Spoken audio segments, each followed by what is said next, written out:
Hello दोस्तों, welcome to IUPSC और हम शुरू करेंगे कुछ इन्वायरमेंट का करंट अफेयर्स।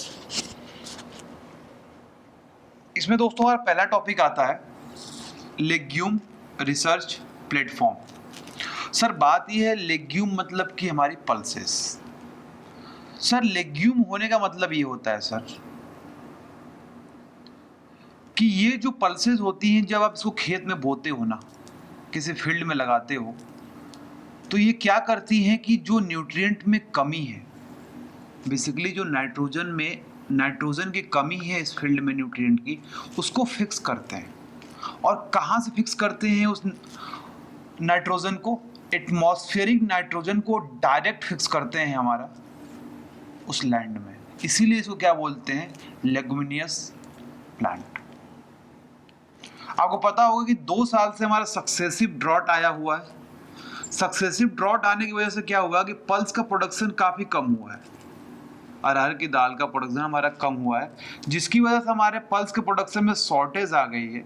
और शॉर्टेज आने के कारण हमारा क्या हुआ है कि हमारी प्राइस जो है हाइक कर गई है। मतलब डिमांड और सप्लाई में मिसमैच होने के कारण हमारी प्राइस हाइक कर गई है।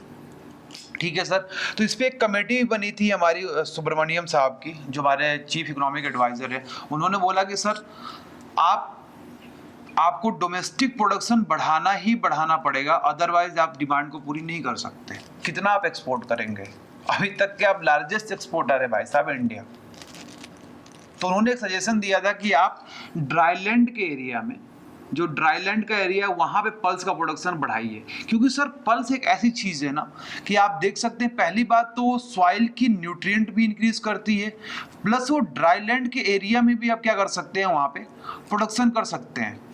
प्लस लेस वाटर में भी इसका प्रोडक्शन हो सकता है। कम पानी आप देंगे तो वहां पे प्रोडक्शन हो सकता है। तो ये सारी चीजें क्या है, ये बहुत फायदा है हमारा। और रिटर्न, हाईएस्ट रिटर्न मिलता है हमारे पल्स के प्रोडक्शन पे। ठीक है। तो बोला जा रहा है कि जो इसकी MSP आप दे रहे हो, मिनिमम सपोर्ट प्राइस, इसको भी रिवाइज करो। हमारे चीफ इकोनॉमिक जो एडवाइजर हैं सुब्रमण्यम साहब, अरविंद सुब्रमण्यम, उन्होंने बोला कि MSP जो आपने दी वो सफिशिएंट नहीं है सर, इसको आप और बढ़ाओ। ठीक है।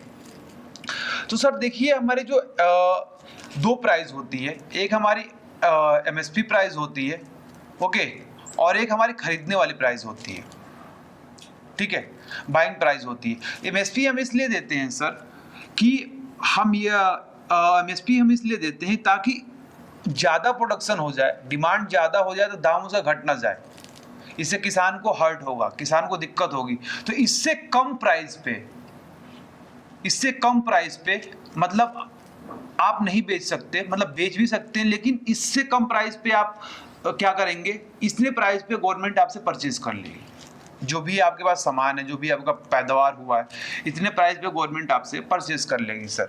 तो देखिए, जो लेग्यूम रिसर्च हमारा प्लेटफॉर्म बना है, ये बेसिकली हमारा ICAR, Indian council of research, and ICARDA, international centre for agriculture research in dry areas. Dry area बताया ना आपको किस लिए ये जरूरत पड़ती है।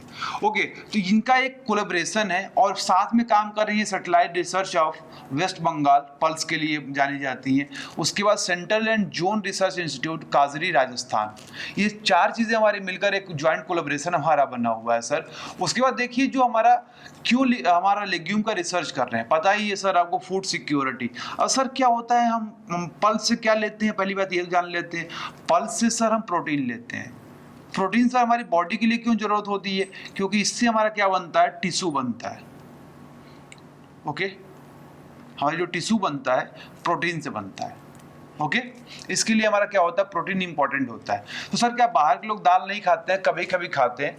प्रोटीन जो होता है हमारा चीप सोर्स ऑफ हमारा जो अरहर होती है, पल्स होती है, चीप सोर्स ऑफ हमारा प्रोटीन है। लेकिन जो बाहर के लोग होते हैं ये मांस लेते हैं, इसमें हाईएस्ट मतलब जो हमारा पल्स है उससे ज़्यादा प्रोटीन मिलता है। तो आप फॉरेन में देखेंगे वो चिकन ज़्यादा पाड़ते रहते हैं, है ना। क्योंकि उसमें ज़्यादा हमारा प्रोटीन मिलता है, ठीक है। और उसके बाद देखिए कि हमारा क्लाइमेट चेंज होगा, तो आप देख रहे हैं ना क्लाइमेट चेंज हमारे यहाँ चल रहा है, तो ड्राईलैंड एरिया में भी खेती हो सकती है। उसके बाद आपका लेस वाटर भी लगेगा, और यही नहीं क्लाइमेट चेंज से निपटने के लिए भी काम कर सकती है, क्योंकि क्या है यहाँ पे सॉइल की जो प्रोडक्टिविटी है वो भी हमारे क्या करेगी है, इंक्रीज करेगी, है ना। इस तरह से हमारा पॉवर्टी भी डिक्रीज करेगी और हमारा फूड सिक्योरिटी को भी आगे बढ़ाएगी और न्यूट्रिएंट को भी आगे बढ़ाएगी। तो अगला हमारा टॉपिक 4 पॉइंट में मैंने इसको अलग अलग कर रखा है, क्या क्या हमारा फायदा होगा उसको देख लेते हैं। सर तो पहला फायदा होगा कि हमारी पॉवर्टी रिड्यूस होगी। कैसे हमारी सर पॉवर्टी रिड्यूस होगी? क्योंकि ड्राईलैंड एरिया में हमारी पॉवर्टी ज़्यादा होती है। क्यों ज़्यादा होती है? क्योंकि वहाँ पे वाटर नहीं होता, पानी की कमी होती है, जिसकी वजह से खेती अच्छे से नहीं हो पाती है। तो आप देख सकते हैं Vidarbha region, okay, Saurashtra region, okay, Bundelkhand का रीजन, वहाँ पे काफ़ी ज़्यादा गरीबी होती है, क्योंकि पिछड़े हुए इलाके हैं, कोई इंडस्ट्री तो है नहीं, तो किस पे आप डिपेंड रहोगे? एग्रीकल्चर पे। एग्रीकल्चर करने के लिए सबसे ज़्यादा इंपॉर्टेंट सोर्स क्या है? पानी है। पानी ही नहीं है तो क्या करोगे? एग्रीकल्चर हो ही नहीं पाएगा, तो इस बाउंड टू बी। सर यहाँ पे तो बाउंड ही है कि आपका सोशल इकोनॉमिकल डेवलपमेंट नहीं हो पाएगा। उसके बाद क्या है कि सर जो आपका आप पल्सेस बो रहे हो, उसका जो बाई प्रोडक्ट मिलेगा या आप चारा की तरह यूज़ कर लो, उसमें प्रोटीन ज़्यादा है, उससे क्या होगा? आप दूध ज़्यादा मिलेगा, हाई प्रोटीन वाला मिल्क मिलेगा आपको, ठीक है। और आप यदि विमेन इस पे खेती करती हैं तो उसमें जो रिटर्न है वो 2 to 3 टाइम्स हाइयर है अदर जो आपकी क्रॉप्स बोएंगे, उससे 2 से 3 गुना ज़्यादा आपको ज़्यादा पैसा मिलेगा, ठीक है।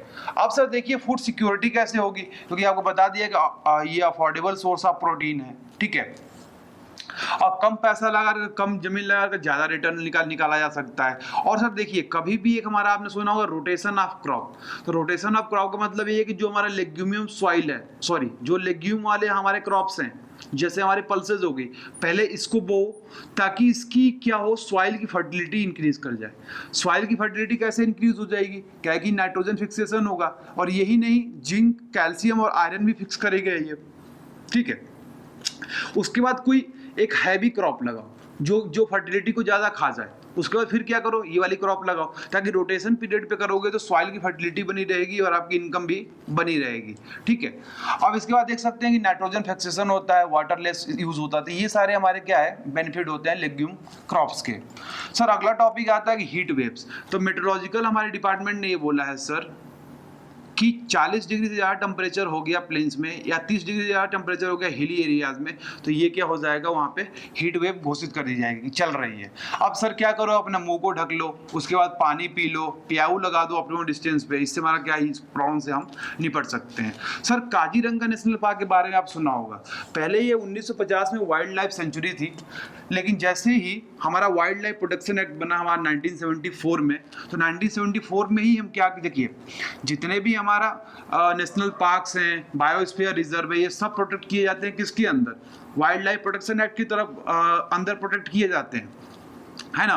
तो जैसे ही हमारा क्या बना, वाइल्ड लाइफ प्रोटेक्शन एक्ट बना 1974 में, तब वहाँ पे 1974 में ही काजीरंगा नेशनल पार्क बना दिया गया। और काजीरंगा नेशनल पार्क हमारा ब्रह्मपुत्र नदी के किनारे बसा हुआ है, ओके।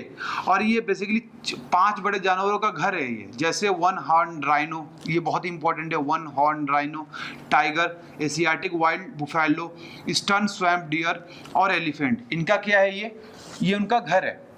कौन? Kaziranga national park. सर अगली बात आ रही है इराडुए डॉल्फिन। आपने सुना होगा कि इंडिया का जो नेशनल एनिमल है वो है हमारा गंगेटिक डॉल्फिन, लेकिन इराडुए डॉल्फिन क्या होता है, और सर जो हमारा गंगेटिक डॉल्फिन है ये हमारा फ्रेश वाटर में रहती हैं, लेकिन जो इराडुए डॉल्फिन है ये हमारा रिवर में रह सकती हैं, लेक में रह सकती है और समंदर में भी रह सकती हैं।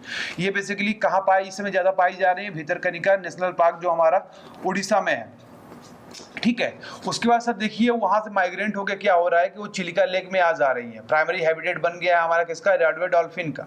और ये इराडुए जो डॉल्फिन है हमारा ये 7500 बांग्लादेश में और इंडिया में कितना है, 6000 है, ठीक है, या इराडुए डॉल्फिन।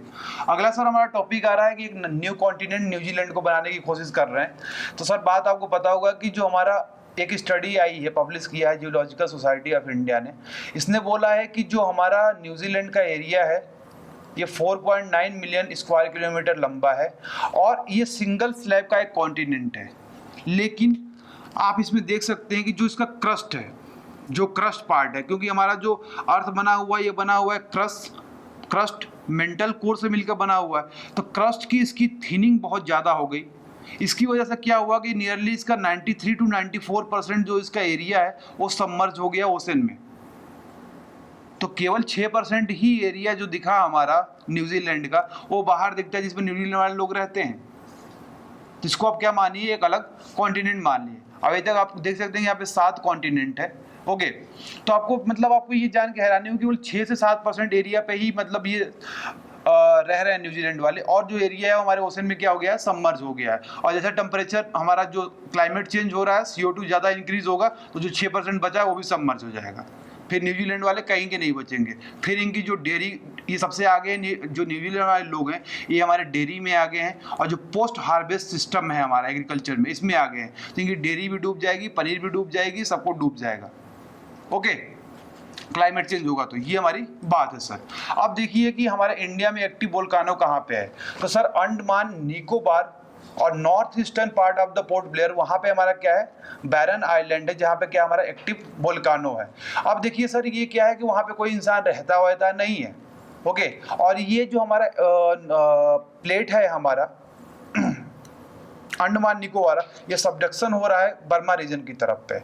ओके, और देखिए अदर जो वोल्केनो है हमारा वो कहाँ कहाँ पे है। एक डोसी हिल है, डोसी हिल नॉर्थ वेस्ट अरावली में है। ढिंढोर हिल जो कि हमारा यहाँ पे वोल्केनो है, ये एक्सटिंक्ट हो चुका है, ये कच्छ में है। नारकोंडम हिल अंडमान एंड जो नारकोंडम हिल में अंडमान निकोबार में है, यहाँ पे डोरमेंट हमारा क्या है, वोल्केनो है। उसके बाद बार्डंग आइलैंड में अंडमान मड वोल्केनो यहाँ पे है सर। तो ये सारा कुछ वोल्केनो की हमारी लिस्ट है, इसको आप देख लीजिएगा, इंपॉर्टेंट एग्जाम में आए तो चेक दीजिएगा। Thanks for watching, have a nice day.